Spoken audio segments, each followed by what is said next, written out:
weche mag muguka en riwruok ma Kembe mar osuru nyamburko riwruogno dwaro mar medo osuru mag nyamburko kod mwandu mitiyo godo e nyamburko e paro mar chik mar omenda mar higa mag 2024. Gikoni pek mar osuru biro rocho ohala ma pacho. Kawinjane kaka weche chalo. There is an indirect transfer of shares as long as those shares derive at least 20% of their value from movable property in Kenya, then that gain will be taxed here in Kenya. And so our ask is that that threshold is reviewed upwards from 20% to 50%.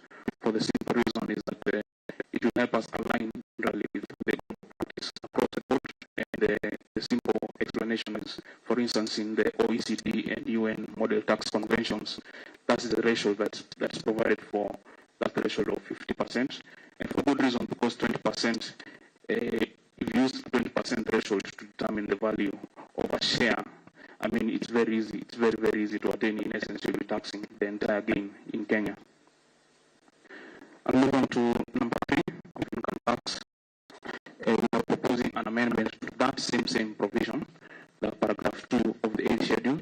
And so last year, when the Finance Act of 2023 introduced capital gains tax on indirect transfers, there was one drafting omission in how to that value of the shares that is a movable property in Kenya.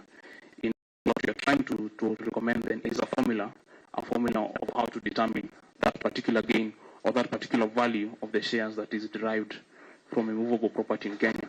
And the formula is, as you can see on your screen, is not one that is plucked out of thin air. This formula is currently under Section 15(5)(a), the same formula that has been used to ascribe the value of shares transferred as far as that value is derived from a movable property in Kenya.